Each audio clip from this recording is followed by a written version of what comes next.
Chapter 2 of Tractate Yoma continues on the discussion of the special service of the Kohen Gadol on the day of Yom Kippur. The Mishnah says, originally the way that the separating of the ash from the altar was done was that any Kohen who wanted to do it could, so they would have a race to the top to see who got to do it. If it was a tie, then they'd have a lot for all of the Kohanim who had tied, who would stick out a finger, not a thumb, which will be explained, and they'd pick one person. Once during the race, one Kohen got pushed and he fell off, breaking his leg, so they decided that this was a bit too dangerous and started picking the ash separator by lot, which was the first one of the day.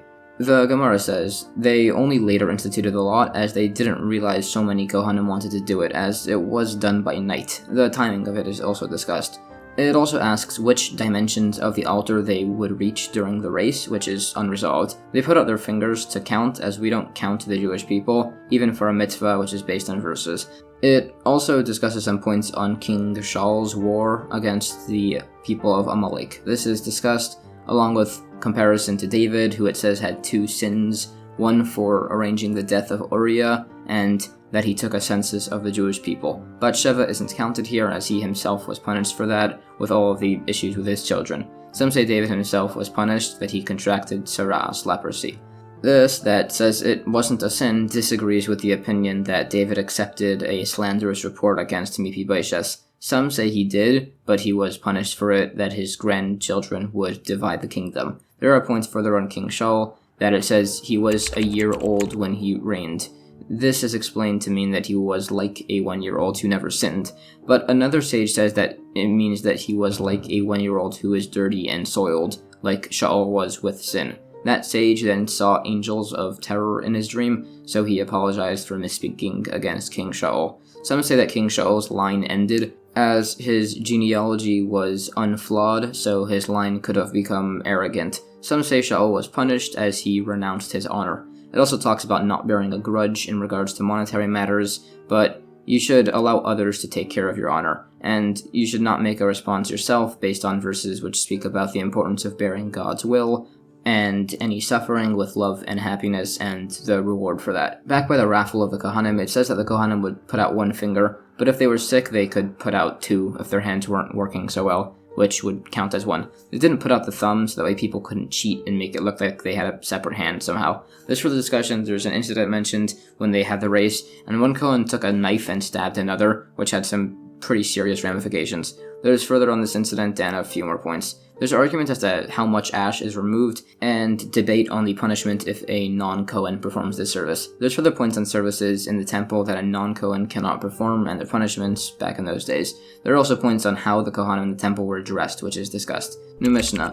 There are other lots also cast in the day, for who slaughters the Talmud offering, for the throwing of the blood on the altar, for the clearing of the ash on the inner altar and from the menorah, and bringing the limbs of the Talmud offering up the ramp of the altar, with each Kohen carrying a different part of the offering. Some say the order of the parts of the animal as it's carried are how the animal was when it was alive. The Gemara discusses these lots, and the services are further discussed. New Mishnah. There was a third lot made, with an announcement made that any Kohen who is new to the service of the offering of the incense should participate. The fourth lot is for all Kohanim to determine who brings the animal offering's limbs up the ramp to the altar. The Gemara says that the incense offering was only done once per Kohen, as it brings prosperity to those who do it, based off verses that we wanted to give everybody a chance to do it. There are additional points on the selections for bringing offerings. The Talmud offering is typically offered by 9 Kohanim, 10 on the holiday of Sukkot, when one is needed to hold the flask by water for the water libations that are done on that holiday, 11 by the afternoon Talmud, with 2 more to hold the wood for the altar, and also by Shabbos, where there's 9 and 2 to hold the frankincense,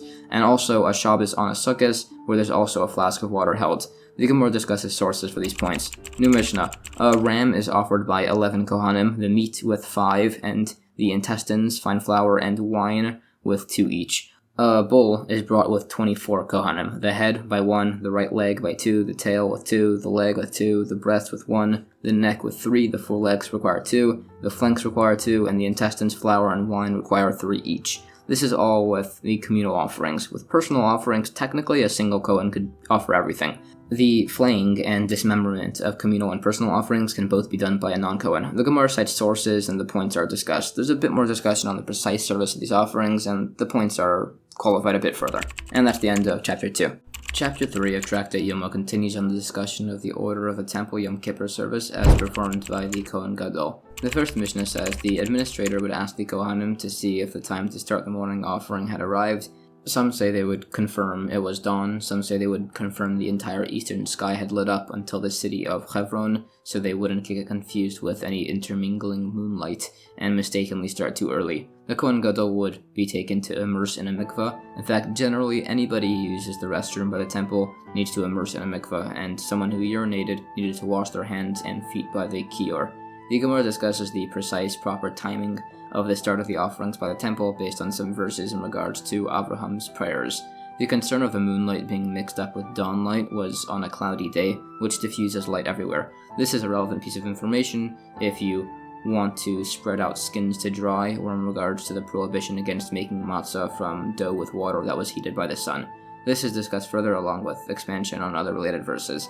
There are related points in regards to the order of the offerings by the temple. The points on washing your hands after using the restroom are further qualified.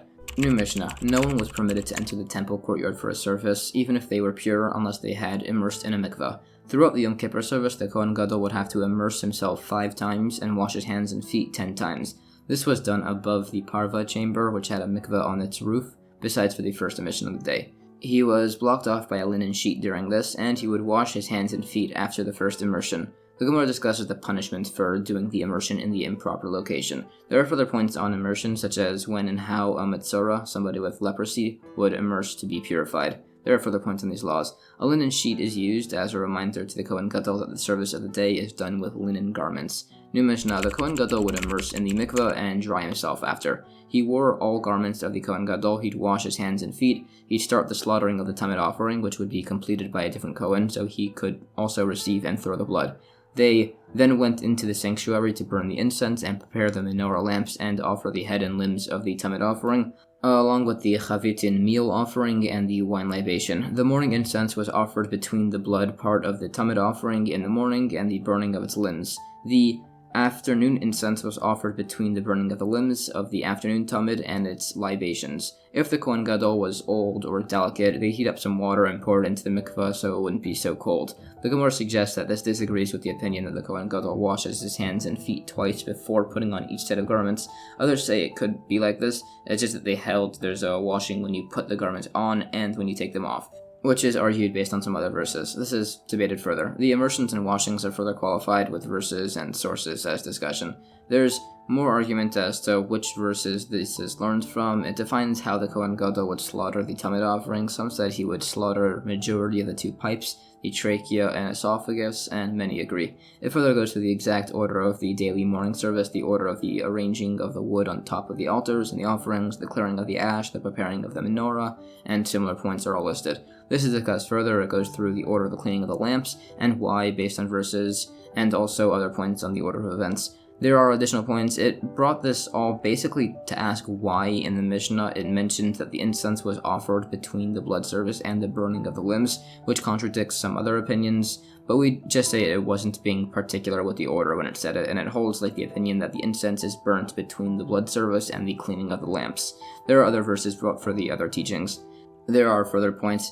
It also mentioned that some would heat the mikveh by putting in heated iron bars, which wasn't an issue on this day of hardening the iron, as either they weren't made that hot, or it was allowed as it's an unintentional act, which is here only a rabbinic issue. New Mishnah, the Kohen Gadol was brought into the parva chamber for a second immersion. The linen sheet was put up, he'd wash his hands and feet and undress, although some said he undressed first and then immersed in the mikveh, dried himself, wore white garments, and washed his hands and feet. It also goes over the make and worth of these linen garments, which were paid for by the temple treasury, although the Kohen Gadol could add to the funds himself if he wanted. The Gemara says that the parva chamber was named after the sorcerer who had built the chamber, after he had given up that forbidden practice.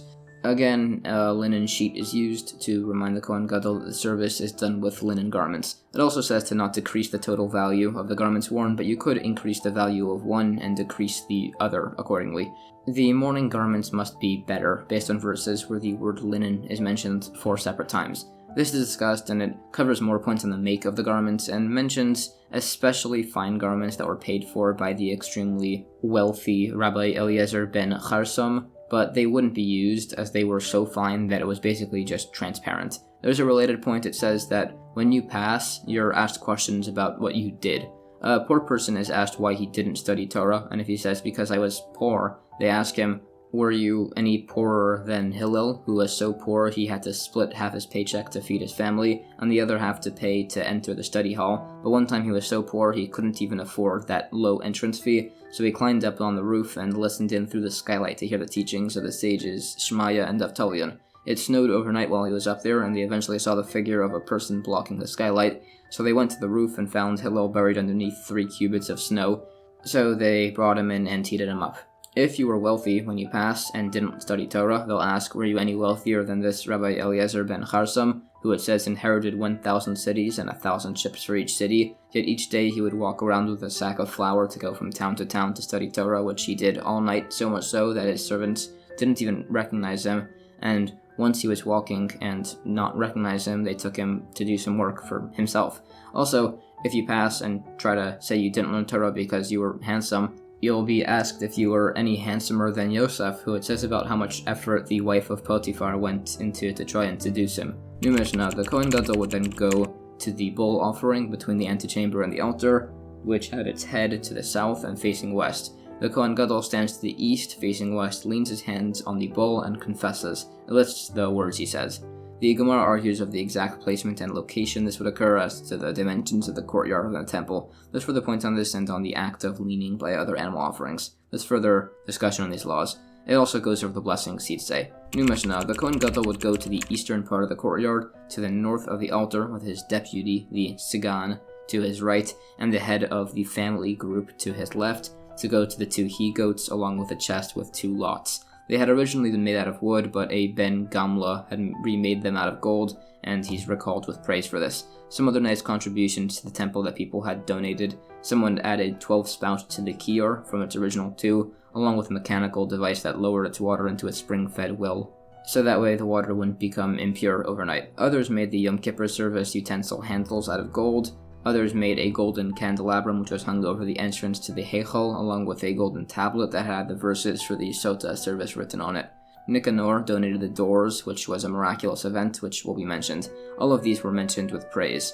The Gemara discusses more points on the placement and in regards to the order of standing, and it mentions that somebody should not walk to the right of his teacher or behind. It goes through the remaining points and further describes the donations. It also says that the sun would reflect off the golden candelabra that was donated, and everybody in Jerusalem would know that it was time to say the Shema prayer. It also discusses how the Sota verses were inscribed on the tablet. The incident with Nicanor's doors, which he donated to the temple, were shipped from Alexandria by boat, but there was a severe storm and they needed to lighten the ship, so they threw 1 door overboard, and then they were about to throw the second, but Nicanor, the guy who was donating these doors, held onto it and said he'd have to be thrown in too, and the sea calmed down. Then, when the ship arrived in Israel, the first door floated along with the ship. Some say a sea creature swallowed it and spat it onto dry land. All the other doors of the temple were eventually replaced with gold ones, but not Nicanor's, which was made of refined copper and shone like gold. New Mishnah. There were those people who donated to the temple, and there were some in the temple who refused to share their knowledge. The house of Garmu, who did not teach others how to make the panim bread, the house of Avitnas, who did not teach others how to make the incense, Hogras, one of the Levium, did not teach others his special singing method, and Ben Kamsar did not teach others his special writing method. The Gemara speaks of the special bread made by the Lechem Apanim, which did not spoil, and the family was very righteous in that they never gave refined bread to their children, so that way nobody would ever suspect that they were giving the Lechem Apanim bread to their kids. Similarly, the special incense, which would only burn straight up, was not shared by the family because they knew the temple would one day be destroyed and didn't want the recipe to be used for idolatry. They were praised in the fact that they, and those they'd marry, would not use perfume, so people didn't suspect that they were using the incense recipe. Eventually, one member of the family shared the recipe with a sage in private, so it was all good. It talked about the special singing of this Levi, and how Ben Kamsar would uniquely write with 4 pens at once to write all of God's name in one stroke, and he was the only one who didn't have a valid excuse as to why he didn't teach this method to anybody. There's a few other points discussed. It mentions that God spread out the righteous across the generation, as there were so few of them, and the world would only continue even for the sake of one righteous man. Some say if you don't sin for most of your life, you won't start, and some say if you have 2 opportunities to do a sin and you don't, then you won't do it. There are other points on the righteous and how wrong it is to sin. And that's the end of chapter 3. Chapter 4 of Tractate Yoma continues on the discussion of the Yom Kippur service as performed by the Kohen Gadol in the temple. The first Mishnah says, in regards to the drawing of the lots of the 2 he-goats, one lot is designated for God and the other for Azazel. If the lot, which is for God, is in the Kohen Gadol's right hand, the deputy Kohen Gadol to his right tells him to lift that hand. If it's in his left hand, the head of the family who's to his left tells him to lift his left hand. The lots are placed on the respective goats. They are then dedicated as a sin offering, although some say you didn't need to specify this. It just says it's for God. Everybody responds with the Baruch Shem. The Gemara says he grabs the lots from the box, so he doesn't feel around. It also gives description of the type and size of the box used. It was not consecrated, so it could be made out of wood, but not excessively expensive.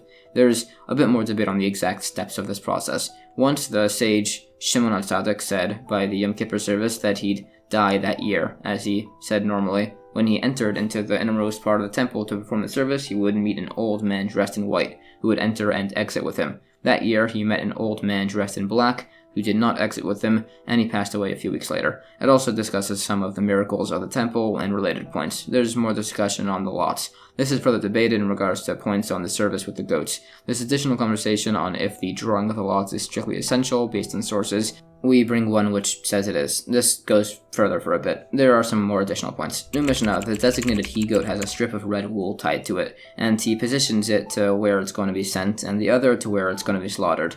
He then goes to the bull again and leans and confesses by it, and it lists the words he'd say. The Gemara qualifies these points. They're discussed further along with points on the Para Aduma red heifer offering.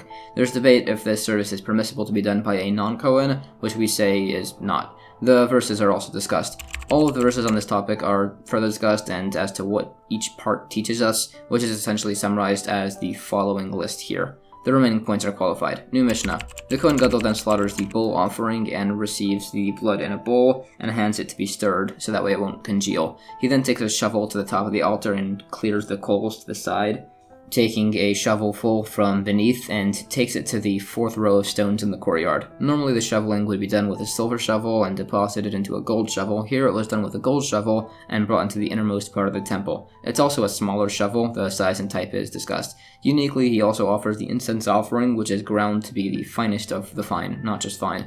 Other differences between the Yom Kippur service and the regular one is that normally the Kohanim would go up the sides of the ramp to the altar, while here the Kohen Gadol went up the center of the ramp.